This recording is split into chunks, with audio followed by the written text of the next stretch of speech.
여러분이 요한복음 5장을 이렇게 한 번에 쭉 읽어보시면 무대 조명이 38년 된 병자를 고치시는 데 있지 않고 진짜 메인 조명, 하이라이트는 유대인들을 책망하고 유대인들, 종교 지도자들에게 말씀하시는 예수님께 있다는 것을 여러분 아시게 될 겁니다.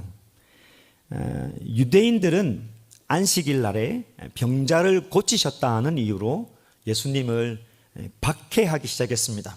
싫어한 거죠. 미워했습니다. 그런 유대인들에게 예수님은 외면하지 않으시고 자기 말을 거부하는 이 유대인들을 외면하지 않으시고 명료하게 말씀하십니다. 아버지께서 이제까지 일하시니 나도 일한다, 이런 말씀을 하십니다.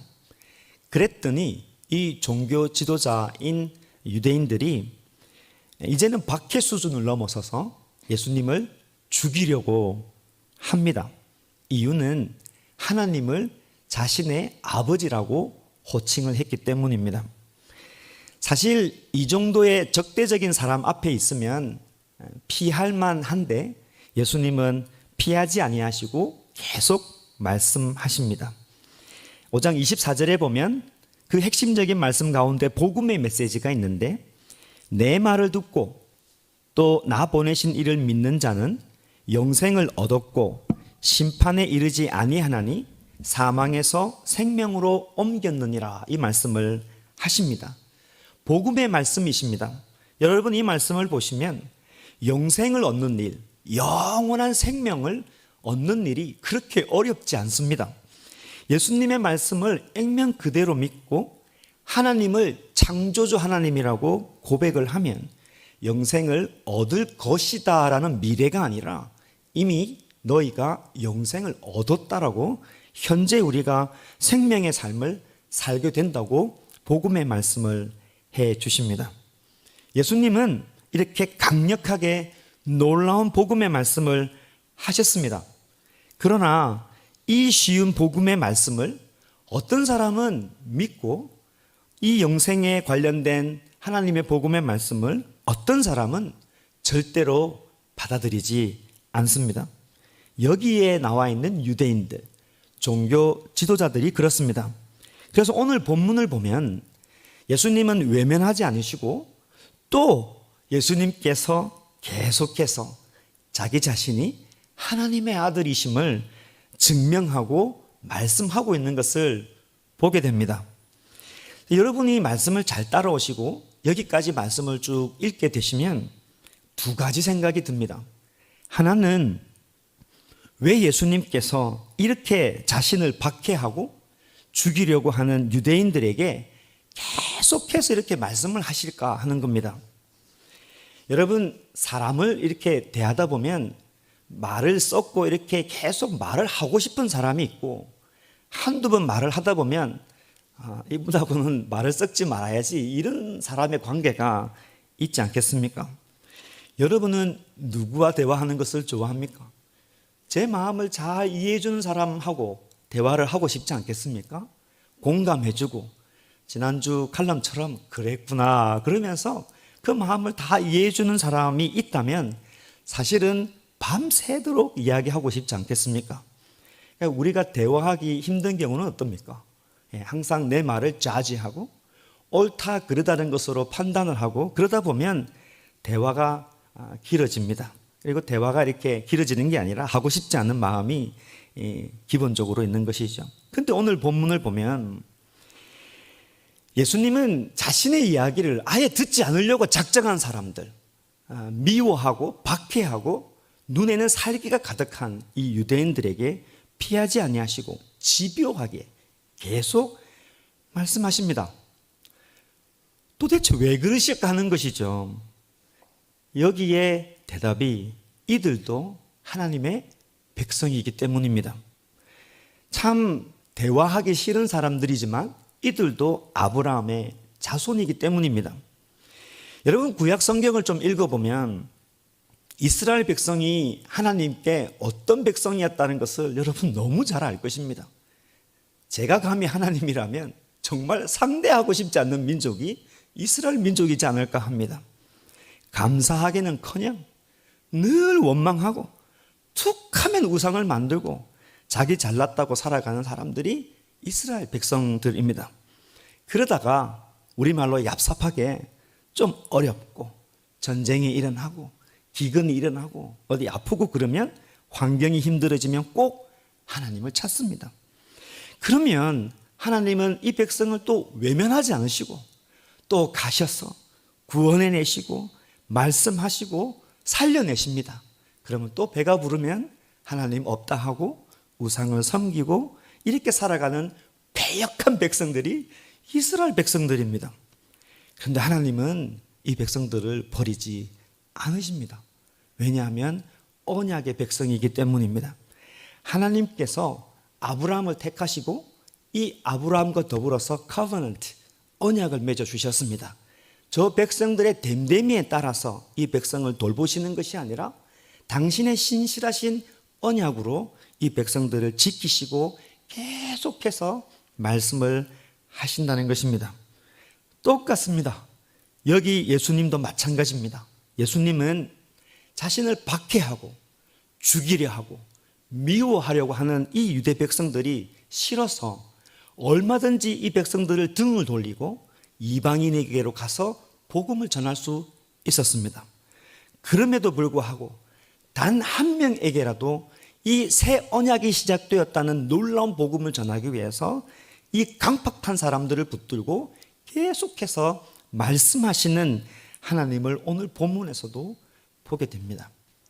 하나님께서 우리들에게 계속해서 말씀하신다는 것은 굉장한 은혜이고 하나님의 사랑입니다. 마찬가지입니다. 오늘을 살아가는 우리들에게도 하나님은 언약의 하나님이십니다. 우리는 예수 그리스도의 십자가로 말미암아 하나님의 언약의 백성이 되었습니다. 당신의 언약으로 우리를 지키시고 끝까지 말씀하시는 분이 하나님이십니다. 하나님은 우리를 포기하지 않으십니다. 그래서 지금도 계속해서 여러분에게 말씀하십니다. 우리는 당신의 백성으로서 하나님의 말씀을 들어야 합니다. 지난주 나와 있는 본문처럼 말씀이 우리 가운데 있을 때 그 말씀을 듣는 자가 살아나는 것입니다. 이게 첫 번째 생각입니다. 여기까지 해서 드는 두 번째 생각이 있습니다. 그리고 오늘 본문을 통해서 우리가 살펴볼 내용인데요. 첫 번째 생각과 좀 비슷하지만 다릅니다. 여러분의 집중이 또 필요하다는 것이죠. 첫 번째 생각은 왜 예수님께서는 이렇게 자기를 반대하는 유대인들, 자기를 죽이려고 하는 이 유대인들에게 계속 말씀하시냐가 첫 번째 생각이라면, 두 번째 생각은 비슷한데 왜 이 유대인들에게 말씀만 하시냐 하는 겁니다. 다른 것도 하실 수 있잖아요. 하나님이신데. 아니, 예수님께서 갈멜산에서 바알 선지자 몇 명? 450명하고 싸워서 이겼던 엘리야보다 못하십니까? 예수님께서 마음만 드시면 이것보다 놀라운 일을 하실 수 있는 말씀하신 살아있는 하나님이신데 왜 그런 일을 못하십니까? 지난주 본문에 나와 있는 것처럼 하늘의 아버지께서 이 아들에게 두 고난을 주셨습니다. 심판과 부활의 놀라운 권세를 주셨습니다. 그 능력을 당장 보여주시면 되잖아요. 우리는 예수님께서 제자들이 보는 가운데 하늘로 승천하셨다는 놀라운 광경을 우리가 알고 있습니다. 이 강팍한 유대인들에게 승천을 한번 하셨다가 다시 한번 내려오시면 안 되실까요? 변화산에서 예수님의 제자들을 보는 앞에서 본인의 이 삶의 모든 모습이 형체가 이렇게 바뀌시고 하늘에 소리가 있고 엘리야와 모세가 나타났던 그 놀라운 일들을 이 사람들 앞에 증명을 하시면 놀라운 신적인 방법으로 예수님이 하나님의 아들이시라는 것을 증명을 하시면 되지 않겠습니까? 그런데 왜 예수님은 말씀만 합니까? 우리 눈에는 참 능력이 없어 보입니다. 오늘 본문에서 이 두 번째 답이 나오고 이 답은 예수님의 제자로서 우리가 어떻게 살아가야 되는지 가이드를 해주시는 귀한 말씀이기도 합니다. 우선 31절 말씀을 한번 볼까요? 예수님께서 이런 말씀을 하십니다. 내가 만일 나를 위하여 증언하면 내 증언은 참되지 아니하다. 현대인의 성경으로 좀 쉽게 읽어보면 예수님은 내가 만일 내 자신에 대해서 증거한다면 그것은 참된 증거가 될 수 없다. 이런 말씀을 합니다. 예수님께서 내가 신적인 놀라운 능력으로 나를 증거를 해봐도 너희가 믿지 않을 것이다. 이런 말씀이기도 합니다. 그러나 예수님께서 지금 이 말씀을 하시는 것은 이 강팍한 종교 지도자 유대인들의 이해를 돕기 위해서 예수님께서 최대한 배려를 해주고 계시는 것입니다. 왜냐하면 이 사람들은 법을 좋아하기 때문입니다. 이 사람들은 그렇게 생각합니다. 옳고 그름에 대해서 증언을 할 때는 그 당사자 자신이 증언을 할 수 없다라고 생각을 합니다. 반드시 두세 사람의 증인이 있어야 너의 옳고 그름을 판단할 수 있다고 이 사람들은 그것을 법으로 생각을 합니다. 랍비 문헌인 미시나에 보면 아무도 자신을 위해서 증언할 수 없다 이런 법을 가지고 있습니다. 예수님께서 이들의 법을 이용하셔서 말씀하시는 것입니다. 내가 나를 위해서 증거하는 것이 아니라 너희들의 방식대로 내가 확실한 세계의 증거를 이야기할 테니 너희는 믿어야 한다 이렇게 말씀을 하시는 겁니다. 그러시면서 예수님은 자신이 왜 하나님의 아들이신지 오늘 본문 속에서 세 가지 확실한 증거를 말씀을 합니다. 이 세 가지 증거를 오늘 보면서 우리 믿음 가운데 불신이 어떤 것이 있는지를 보고 마지막 두 번째 대답을 찾으면서 우리의 삶에 무엇을 적용해야 할지를 한번 찾아보고 도전을 받으려고 합니다. 예수님이 말씀하시는 당신이 하나님의 아들이라는 그 첫 번째 증거가 뭐냐면 33절에서 35절에 나와 있는 세례 요한의 증언입니다. 우리는 이미 요한복음 1장을 거쳐서 3장에 가보면 세례 요한의 증언이 많다는 것을 알 수가 있습니다. 예수님을 향하여서 제자들에게 보라 하나님의 어린 양이다 라고 증언을 하셨습니다. 그뿐만 아닙니다. 요단강에서 세례를 베푸고 있을 때 바리새인들이 사람을 보내어서 세례 요한에게 물었습니다. 1장 25절에 보면 네가 만일 그리스도도 아니고 엘리야도 아니고 선지자도 아닌데 어찌해서 세례를 베푸느냐라고 했을 때 요한이 대답을 합니다. 나는 물로 세례를 베풀거니와 너희 가운데 너희가 알지 못하는 한 사람이 섰으니 곧 내 뒤에 오는 그이다. 나는 그의 신발끈도 풀기도 감당하지 못하겠다라고 증언을 하고 계십니다. 그래서 예수님은 오늘 본문 35절에서 이렇게 말씀합니다. 요한은 켜서 비추이는 뭐라고 말합니까? 등불이라고 말하면서 이렇게 말씀하십니다. 너희가 유대인들이죠. 한때 그 빛에 즐거이 있기를 원하였거니와 라고 말씀합니다. 너희들이 알지 않느냐 하는 것이죠. 너희들이 세례 요한이 요단강에서 세례를 베풀고 그의 모습과 그의 말씀을 전파하는 능력을 보고 너희들이 열광하지 않았느냐? 너희가 하나님이 보낸 선지자라고 그 메시지를 듣지 않았느냐? 너희들이 그렇게 좋아하지 않았느냐? 그가 나에 대해서 증언을 하였다라고 첫 번째 증거를 제시를 합니다. 어떤 대답을 했는지 나와 있지는 않아요. 그러시면서 세례 요한의 증거보다 더 큰 증거가 있다고 두 번째 증거를 제시를 합니다. 그 본문이 오늘 나와 있는 36절의 말씀 한 절입니다. 우리 같이 한번 읽어보겠습니다. 시작.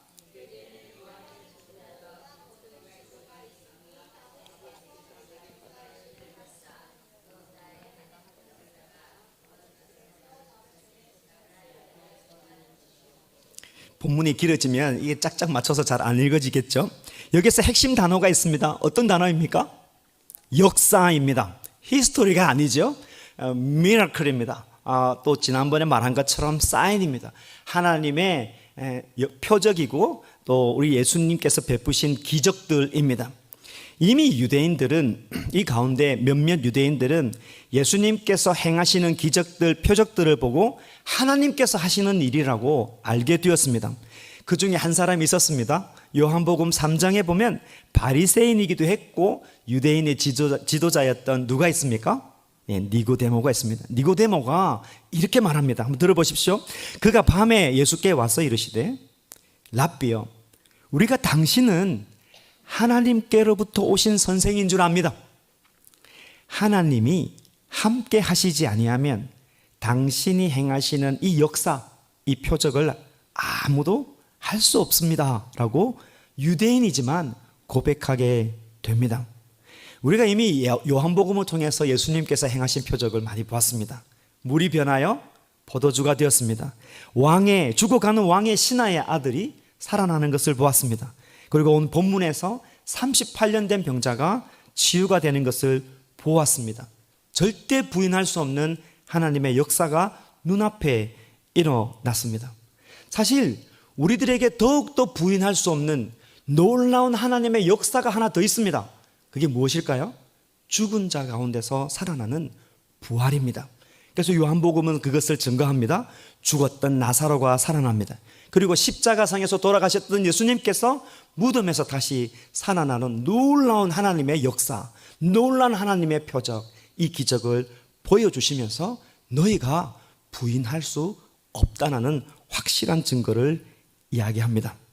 그럼에도 불구하고 유대인들은 예수님이 하나님의 아들이라는 것을 받아들이지 않습니다.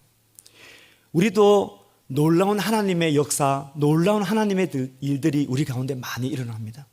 그럼에도 불구하고 우리의 시선과 우리의 마음이 내 생활과 내 마음과 내 상처에 많이 있다 보면 하나님이 하시는 일들을 우리가 보지 못하게 됩니다. 그래서 예수님께서 세 번째 증거를 제시합니다. 그 증거가 37절에서 39절의 말씀이 됩니다. 어떤 증거입니까? 하나님의 말씀, 우리가 들고 있는 성경이 확실한 증거라고 말씀을 해주고 있습니다.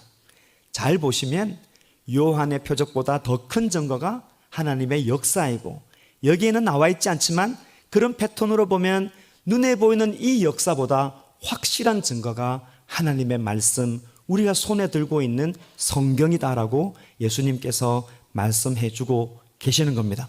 39절 말씀 같이 한번 읽어볼까요? 너희가 성경에서 영생을 얻은 줄 생각하고 성경을 연구하거니와 이 성경이 곧 내게 대하여 증언하는 것이니라. 너무 우리가 잘 알고 있는 말씀입니다.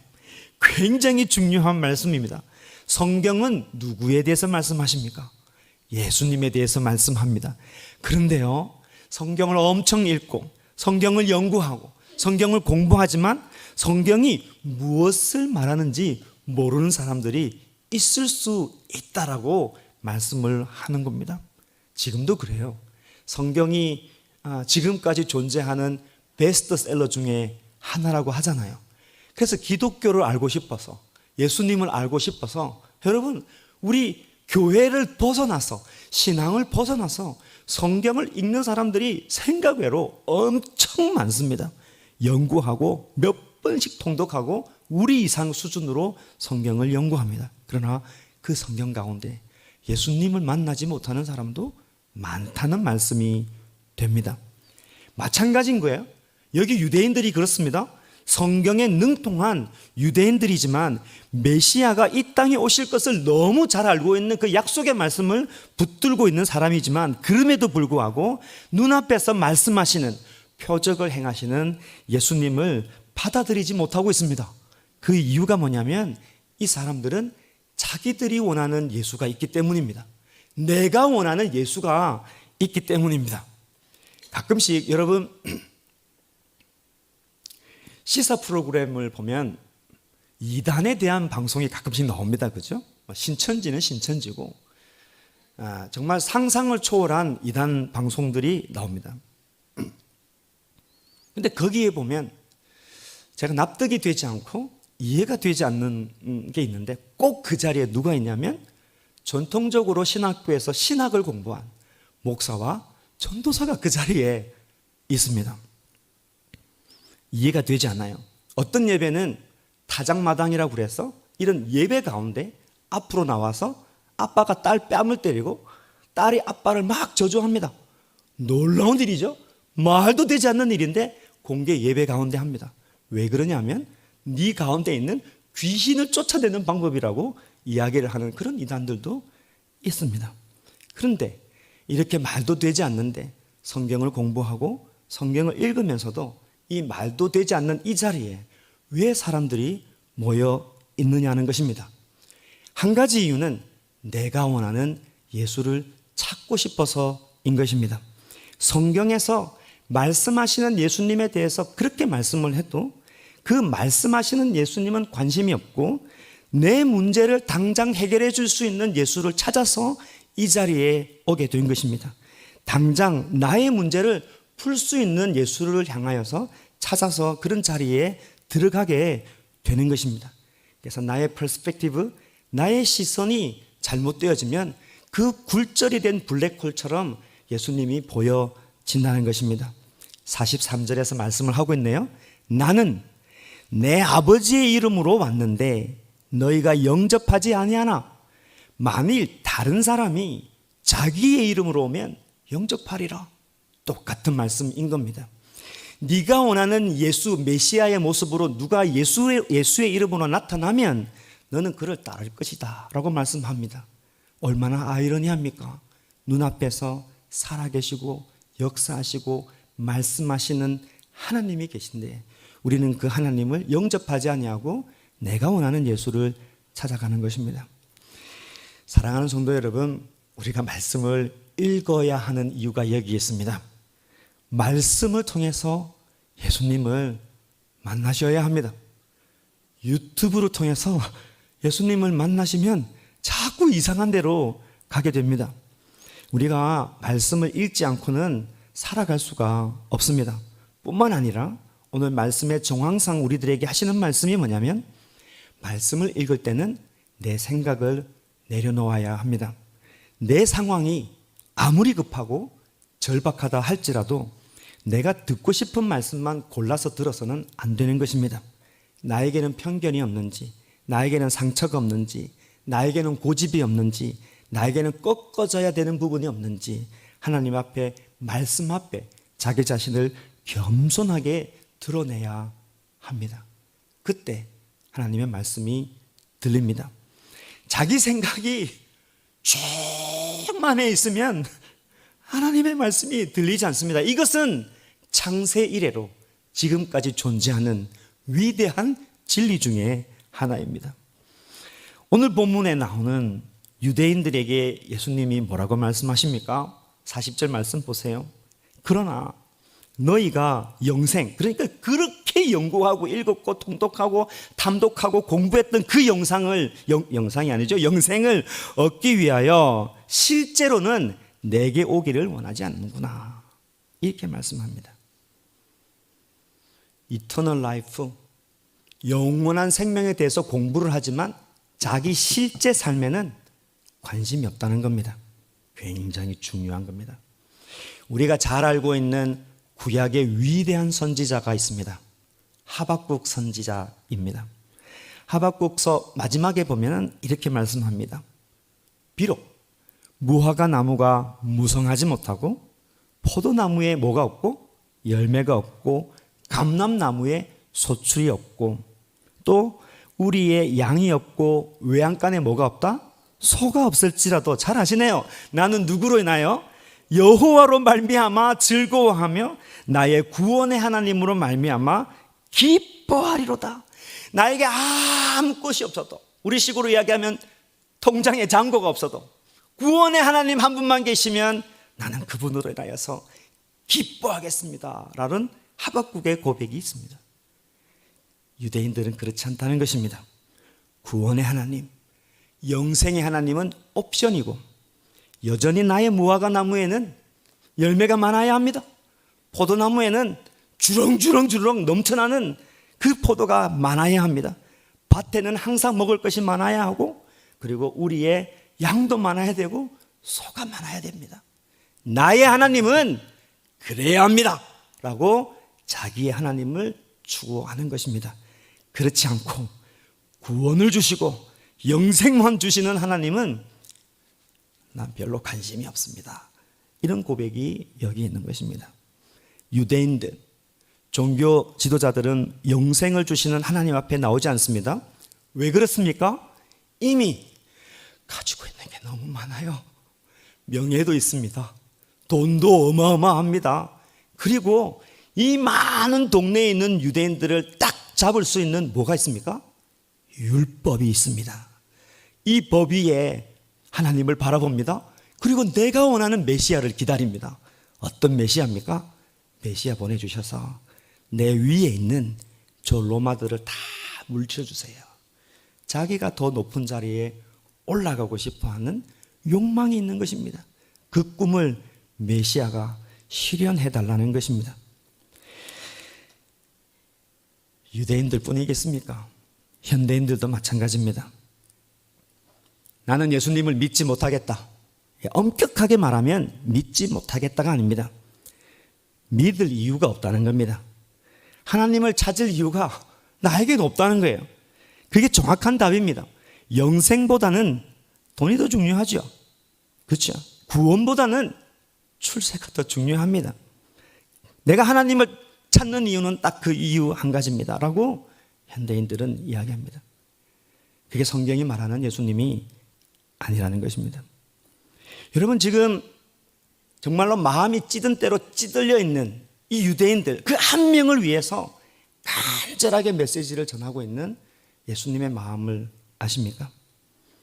성경은 우리로 하여금 이 현재의 삶에서 영생의 삶을 살기를 원하십니다. 그게 복음의 메시지입니다. 영생이 내가 죽어서 저 세상에서 누릴 삶이 아니라 예수님을 믿고 있는 이 순간에 주시는 그 영생의 복을 이 땅에서 누리고 살아가는 것입니다. 이 비밀을 알면 이 세상에 주지 못하는 그 놀라운 기쁨과 평강의 삶이 우리 가운데 있게 되는 것입니다. 믿음이 있는 자는 이 비밀을 빨리 깨우쳐야 합니다. 이제 마지막입니다. 우리 처음에 들었던 그 두 번째 답을 찾으면서 말씀을 맺으려고 합니다. 왜 예수님께서는 자신을 박해하고 이렇게까지 죽이려고 하는 유대인들에게 그런 놀라운 신적인 능력으로 자신을 증명하지 않고 말씀만 이렇게 하고 있습니까? 라는 질문에 대한 답입니다. 예수님의 답이 41절에 있습니다. 41절입니다. 나는 사람에게서 영광을 취하지 아니하노라. 한 번 더 읽어볼까요? 나는 사람에게서 영광을 취하지 아니하노라. 충분히 스스로 인간들에게 자신이 하나님의 아들이심을 신적인 능력으로 얼마든지 증명할 수 있음에도 불구하고 그러지 않으셨습니다. 왜냐하면 예수님은 사람들에게서 영광을 취하시는 분이 아니시기 때문입니다.